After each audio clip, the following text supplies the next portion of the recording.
Hello everyone. இன்னைக்கு நம்ம poultry farming தான் பார்க்க போகிறோம். பவுல்ட்ரி ஃபார்மிங்கிறது சிக்கன், டர்க்கீஸ், டக் இது எல்லாம் வளர்க்குறது தான் பவுல்ட்ரி ஃபார்மிங். இதெல்லாம் எதுக்கு வளர்க்குறோன்னா அதிலிருந்து கிடைக்கிற எக், மீட் அண்ட் ஃபெதர்ஸ்க்காக வளர்க்குறோம். இதில் என்ன பண்ணுவாங்கன்னா பேர்ட்ஸுக்கு சாப்பாடு போட்டு அதை பக்குவமாக பார்த்துக்கிடுவாங்க. கூடவே அதுக்குன்னு தனியாக ஷெல்டர்லாம் உருவாக்கி அதோட ஹெல்த் கண்டிஷன் எப்படி இருக்குங்கிறத மானிட்டர் பண்ணிகிட்டே இருப்பாங்க. ஃபார்மில் வளர்கிற பேர்ட்ஸ் நல்லா இருக்கணும்னா அந்த பேர்ட்ஸ் இருக்கிற ஃபார்ம் நல்லா இருக்கணும். நம்ம தான் அந்த ஃபார்மை ஹெல்த்தாகவும் சேஃபாகவும் அதுக்கு அமைச்சு கொடுக்கணும். நம்ம அந்த ஃபார்மில் எக்ஸ் எல்லாம் கலெக்ட் பண்ணி அதை ஹேட்சாக வச்சு நியூ யங் ஒன்ஸை ப்ரொடியூஸ் பண்ணுவோம். இல்லை எக்ஸெல்லாம் கலெக்ட் பண்ணி நம்ம செல்லும் பண்ணுவோம், மீட்டையும் செல் பண்ணுவோம். பவுல்ட்ரி ஃபார்மிங்கிறது ரொம்ப யூஸ்ஃபுல்லான பழங்காலத்தில் இருந்தே இருக்கிற ஒரு தொழில். இது ஏன்ஷியன்ட் இந்தியாவில் தான் டெவலப் ஆகிருக்கு.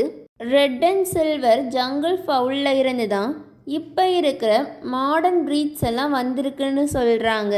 இந்த red and silver jungle foul ஒரிஜினலாக இந்தியாவையும் அதர் பார்ட்ஸ் ஆஃப் ஏஷியாவையும் சேர்ந்தது. பவுல்ட்ரியில் நிறைய விதமான பேர்ட்ஸ் இருக்குது. Duck, geese, turkeys, guinea fowls etcetera. இந்தியாவில் இந்த பேர்ட்ஸில் சிக்கனும் ஃபவுலும் தான் ரொம்ப இம்பார்ட்டண்ட். இந்தியாவில் பவுல்ட்ரி கீப்பிங்கிறது ரொம்ப வருஷமாக குடிசையில் கிராமப்புறத்தில் செய்கிற ஒரு தொழில். சயின்டிஃபிக் பேட்டர்ன் படி தயாரிக்கப்பட்ட ஹென் நிறையா எக் ப்ரொடியூஸ் பண்ணுது. ரூரல் ஹென்னை கம்பேர் பண்ணும்போது, நாட்டுக்கோழியை கம்பேர் பண்ணும்போது. முன்னாடியெல்லாம் பவுல்ட்ரி ஃபார்மிங் எந்த ஒரு பிளானும் இல்லாமல் ரொம்ப குழப்பமான முறையில் தான் பண்ணிகிட்டு இருந்தாங்க.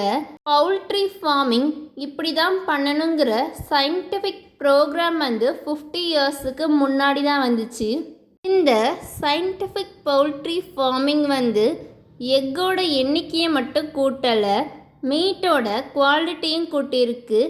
பவுல்ட்ரி ஃபார்மிங் இந்தியாவில் உருவாயிருந்தாலும் இந்தியாவில் எக் ப்ரொடக்ஷன் ரொம்ப கம்மி. இப்போ கூட இதை ஒரு சைடு பிஸ்னஸாக யாரும் ஏற்றுக்கிடலை. எக்கும் சிக்கனும் எல்லாருக்கும் கிடைக்கிறதுக்காக நிறையா பவுல்ட்ரி பேர்ட்ஸை உருவாக்கியிருக்காங்க. எக் நிறையா ப்ரொடியூஸ் பண்ணுறதுக்கு ஒரு ப்ரீடு, நிறையா மீட் கிடைக்கிறதுக்கு ஒரு ப்ரீடு, அந்த மாதிரி நிறையா ப்ரீடை உருவாக்கியிருக்காங்க. ஸோ ஒரு பர்சனுக்கு ஒரு வருஷத்துக்கு 8ல் இருந்து 20 எக்ஸாக எக் ப்ரொடக்ஷன் இன்க்ரீஸ் ஆகிருக்கு. பவுல்ட்ரி ப்ரீடிங்க்கு நம்ம பர்சனல் கேர் கொடுக்கணும், கூடவே அதை நல்லா கவனிச்சுக்கணும். இந்தியாவில் பவுல்ட்ரி கீப்பிங் அடிக்காதவங்களும் ஏழைகளும் தான் பண்ணுறாங்க. இப்போ கவர்மெண்ட் நிறைய ப்ரோக்ராம் கொண்டு வந்திருக்காங்க இந்த இண்டஸ்ட்ரியை இம்ப்ரூவ் பண்ணுறதுக்கு.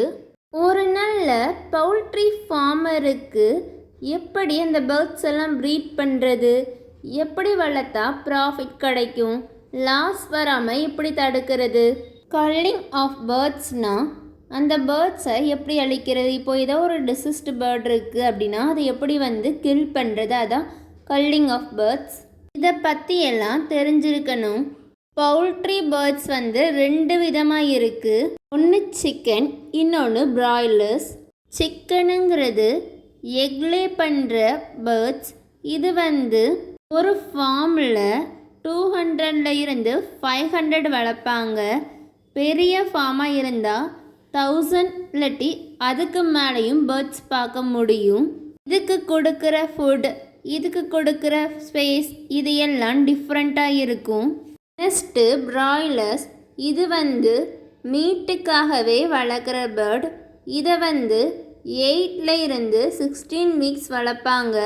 ஒரு குறிப்பிட்ட சைஸ் அண்ட் வெயிட் 16 வீக்ஸ்க்குள்ளே வந்துடும்.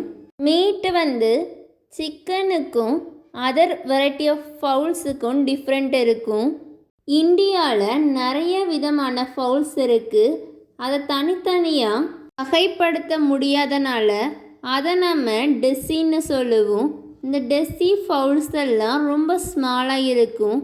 இதோட சைஸ், ஷேப், கலர், மீட்டோட தரம், அதுக்கப்புறம் எக் ப்ரொடக்ஷன் எல்லாம் ரொம்ப வித்தியாசமாக இருக்கும். நம்ம ஒரு ப்ரீடு வாங்குகிறோன்னா அதில் வந்து எக் நிறைய கிடைக்கணும், மீட் நிறையா கிடைக்கணும்னு தான் நினைப்போம். அந்த ஒரே இனத்தோடு தான் நம்ம வந்து ஃபார்மையே தொடங்குவோம். டெஸ்ஸி ஃபவுல்ஸில் எக் லேயிங் ரேட் வந்து ரொம்ப கம்மி. கூடவே இது வந்து மெதுவாக தான் வளரும். ஸோ லேபில் உருவாக்கின ப்ரீடுக்கு இம்பார்ட்டன்ஸ் கொடுக்குறோம். தேங்க்யூ. தேங்க்ஸ் ஃபார் வாட்சிங் and don't forget to subscribe our channel.